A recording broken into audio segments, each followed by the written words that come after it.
Tem novidade importante a respeito daquela empresa que vai receber 25 milhões de reais de comissão do Corinthians no contrato de patrocínio master. Vídeo de hoje do canal do Nicola fala sobre o tema e conta também que Carlos Miguel, o goleiro reserva, que pode se tornar titular no Timão, tem multa rescisória bastante baixa para clubes de fora e já há interesse do exterior. Te atualizo também sobre o Palmeiras na briga com o Grupo City pela contratação do novo Luizito Soares, pelo menos é como a imprensa uruguaia se refere a Luciano Rodrigues. Bora te atualizar sobre o Flamengo. Vem da Argentina a notícia de que o Fla observa um jogador do River Plate. Para completar, IR Mina nos planos do Internacional. Falo também sobre Nico Larcamón, o ex-técnico do Cruzeiro, deu uma entrevista criticando, rebatendo os atuais dirigentes da Raposa. Tem também as últimas do mercado, bastidores, finanças, tudo sobre o São Paulo e muito mais.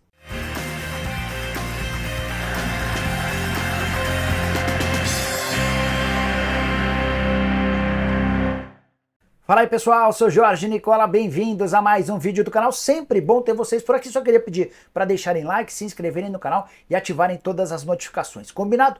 Bora contar também que todo esse conteúdo é um oferecimento de 1xBet, a mais antiga parceira do canal do Nicola. Vou colocar na tela os jogos dessa quarta e quinta-feira por Libertadores da América para deixar os meus palpites e te ajudar a se consagrar. Nessa noite o Botafogo vence o Universitário do Peru, o Bolívar bate o Flamengo e o Independente Del Valle empata com o Palmeiras, pelo menos nas minhas previsões. Já na quinta-feira, novo empate entre Cerro Porteño e Fluminense, outro empate entre Barcelona de Guayaquil e São Paulo. E você gosta de futebol? Curte dar seus pitacos? Então vem se divertir comigo na 1xBet. Para participar é simples, tem link no comentário fixo, clica, faz o cadastro e utiliza o código Nicola para ter direito a 100% de bônus no valor do seu depósito. Combinado? Bora começar o vídeo com aquele tradicional giro de notícias e a primeira informação é sobre o Botafogo, que requisitou que Rafael Claus não seja o árbitro no clássico contra o Flamengo, marcado para o próximo domingo. Isso porque o Botafogo entende que o Claus não tem condição de apitar no Campeonato Brasileiro enquanto a CPI de manipulação de jogos não terminar suas investigações. O Textor levantou suspeitas em relação ao comportamento do Claus e também de uma árbitra do VAR que costuma atuar ao lado dele. Já o único brasileiro com 100% de aproveitamento na Libertadores, o Atlético Mineiro, acaba de conseguir pela segunda vez em toda a sua história de participações na Liberta, 3 vitórias consecutivas. Isso havia acontecido no ano de 2013, que traz ótimas recordações ao torcedor atleticano. Já o Santos prorrogou o contrato do zagueiro Jair. Esse novo vínculo só se encerra em dezembro de 2026, notícia comemorada, levando em consideração que é grande a chance de o Joaquim ser negociado com o futebol do exterior na metade do ano. Jair, formado na base, deve ganhar mais oportunidades. Quero te falar agora sobre o São Paulo, qual será o futuro do zagueiro Sabino. Você lembra dele, né? Ex-atleta do Santos, do Sport, chegou para um contrato curto com o São Paulo. O vínculo se encerra em 20 de junho. Ele foi contratado em março, ou seja, 40% do período do contrato já foi vencido. E ele ainda não estreou, esteve no banco de reservas em 3 partidas, contra o Fortaleza, contra o Flamengo e diante do Atlético Goianiense. Existem metas nesse contrato que, se batidas, prorrogam o vínculo até dezembro de 2024. São Paulo está avaliando a condição física, a condição técnica e a possibilidade de o Sabino ter seu contrato prorrogado, ainda que não bata essas metas. A tendência é que, com mudança de treinador, o Sabino possa ser testado dentro de campo. Estou curioso para saber a sua opinião. O que você imagina sobre o Sabino? Ele vai se tornar um bom reforço para o São Paulo ou vai acabar deixando o clube em 20 de junho? Quero contar também que James Rodrigues está em fase final de recuperação de mais uma lesão, já está naquela parte da transição do departamento médico para o campo e a expectativa é de que ele possa ser utilizado contra o Palmeiras, jogo marcado para a próxima segunda-feira no Morumbi, pelo Campeonato Brasileiro. Hora de falar sobre o Cruzeiro. Nico Larcamón, técnico demitido pela Raposa em março, concedeu sua primeira entrevista após a dispensa. O bate-papo se deu com a ESPN mexicana e ele rebateu Pedro Martins, diretor executivo de futebol do Cruzeiro, que afirmou que a relação entre técnico e elenco não era das melhores. Pedro ainda chegou a dizer que mesmo se tivesse vencido o Campeonato Mineiro, o Larcamón seria demitido. Nessa entrevista à ESPN, o Larcamón disse, abre aspas, a verdade é que, quando se está em um meio muito mais passional, onde se tomam decisões com mais paixão e nem tanta lógica, o processo de trabalho se interrompe. Ou seja, o Larcamón dizendo que faltou um equilíbrio emocional e mais racionalidade do Cruzeiro em relação ao seu futuro.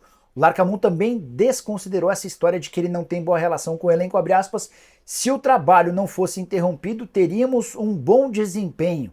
Lamentavelmente foi interrompido. Vínhamos muito bem, o grupo estava bastante alinhado com o que queríamos, fecha aspas. Só para lembrar, depois da demissão do Larcamón, o Seabra foi contratado e a coisa não tem andado.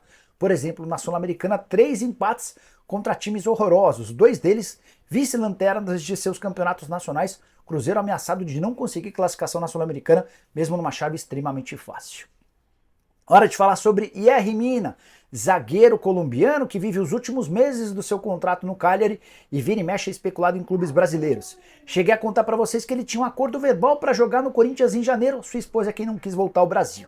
Mais recentemente o Grêmio, depois o Botafogo também entraram ou demonstraram interesse. Agora a revista Colorada afirma que o Internacional também está na parada. Com detalhe, Eduardo Cudê chegou a fazer contato com o Mina em janeiro, tentando a sua contratação, na oportunidade não deu. O Inter mantém a intenção de fechar com o atleta. O acordo do Mina com o Cagliari prevê a extensão contratual por mais um ano se as duas partes assim quiserem. Mas o time não vai bem no campeonato italiano e corre o risco de rebaixamento. Nesse momento o Cagliari é o 14º colocado do Calcio, 32 pontos conquistados, só 4 de vantagem em relação ao Frosinone. A tendência é que o futuro do Mina seja decidido daqui a algumas semanas. Vale a lembrança de que a janela de contratações no futebol brasileiro só reabre em 10 de julho. Antes disso, não dá para imaginar Mina ou qualquer outro reforço do exterior sendo contratado pelos times brasileiros. Hora de falar sobre o Flamengo, que está de olho em mais um meia atacante agora do River Plate, pelo menos é o que garante o site Crack Deportivo lá da Argentina. Parece que o Flamengo de fato quer um meia atacante para se juntar a Arrascaeta e De La Cruz. Tanto aqui nomes como os de Oscar e Matheus Pereira surgiram no noticiário nos últimos dias. O novo alvo, Ezequiel Barco, 25 anos de idade, meia do River Plate, tem contrato até 2026 e a multa rescisória é de 20 milhões de euros ou 108 milhões de reais. Certamente, se o Flamengo tiver interesse em contratá-lo, não vai precisar investir todo esse dinheiro, até porque, nesse momento, o Barco tem oscilado. Tem sido mais reserva do que titular nas últimas 5 partidas do River Plate. Ele começa no banco e deixa o banco no segundo tempo. Na temporada de 2024 são 19 jogos, nenhum gol e 7 assistências. Caberia no Flamengo? Você conhece o futebol do Barco? Use o espaço para comentários e deixe a sua opinião, tá? Antes de mudar de assunto, só mais um acréscimo sobre o Flamengo. Rubro-negro que enfrenta o Bolívar na altitude de La Paz, 3.600 metros, a partir das 9h30 da noite. Só 3 dos atletas titulares dessa noite já jogaram acima dos 3.000 metros. Goleiro Rossi, lateral esquerdo Matias Vinha e o zagueiro Bruno Henrique. Já Tite tem um desempenho só razoável. Em jogos acima dos 3.000 metros, 4 partidas, 1 vitória, 1 empate e 2 derrotas. Hora de falar sobre o novo Luizito Soares, pelo menos é dessa maneira que a imprensa uruguaia se refere ao atacante Luciano Rodrigues, só 20 anos de idade, atleta do Liverpool e que interessa a Palmeiras e Grupo City.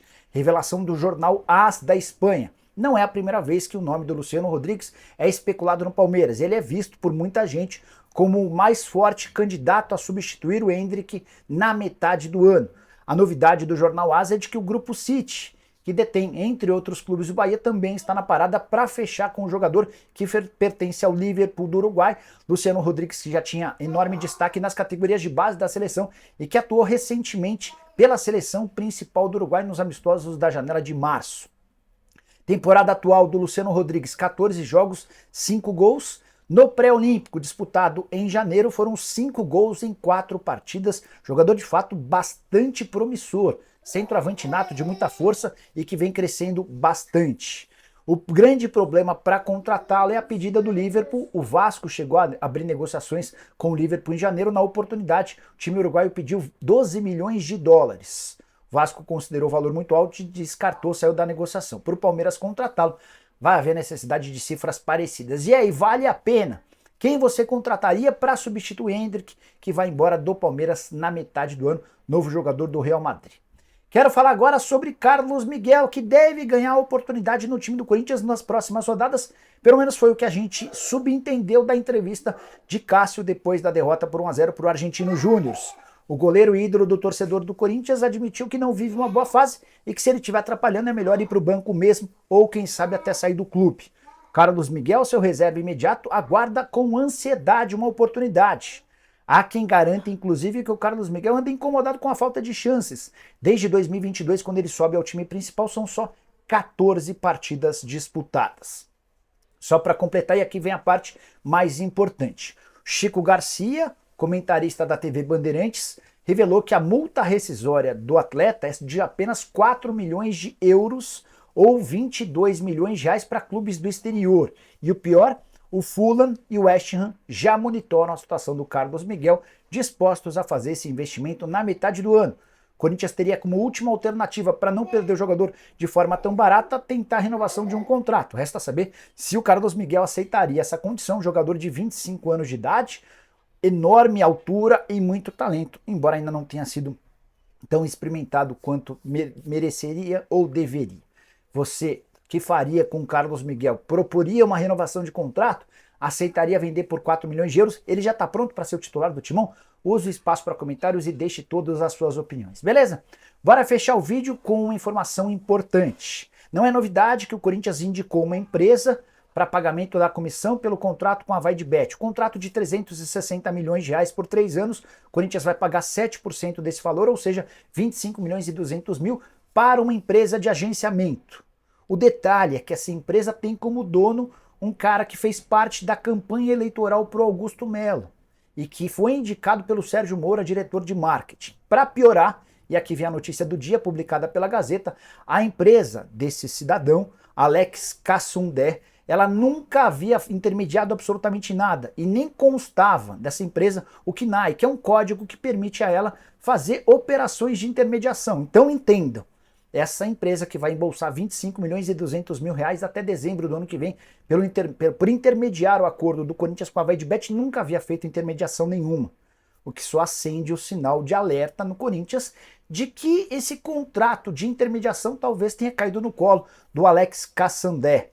Importante lembrar, ele havia feito parte da campanha eleitoral do presidente Augusto Melo, que também não é bacana, né? Se você fecha um acordo de 360 milhões de reais, é legal que você pague a intermediação para quem de fato cuidou dessa ponte. A empresa dele, a rede social Media Design, costumava atuar em outras frentes nada relacionado à intermediação. Inclusive, quando ela emitiu a primeira nota para pagamento no valor de 1 milhão e 400 mil reais, a rede social Media Design nem constava na sua junta comercial esse KNAI, que é uma classificação nacional de atividades econômicas. Esse código é controlado pelo governo e utilizado para identificar quais as atividades econômicas exercidas por cada empresa. Pode, inclusive, resultar num processo, numa coisa grave por conta dessa não adequação. Dias depois da emissão dessa nota de 1 milhão e 400 mil, a rede social entrou com um pedido para passar a ter o KNAI específico de intermediação de acordos de patrocínio. E aí, o que você pensa sobre todo esse tema? O pessoal da oposição do Corinthians tem acompanhado muito de perto e vai só esfregando as mãos, sonhando com a possibilidade de tirar o Augusto Melo via impeachment. Esquece de deixar like, de se inscrever no canal, de comentar também. Nos vemos qualquer hora. Abraço, tchau!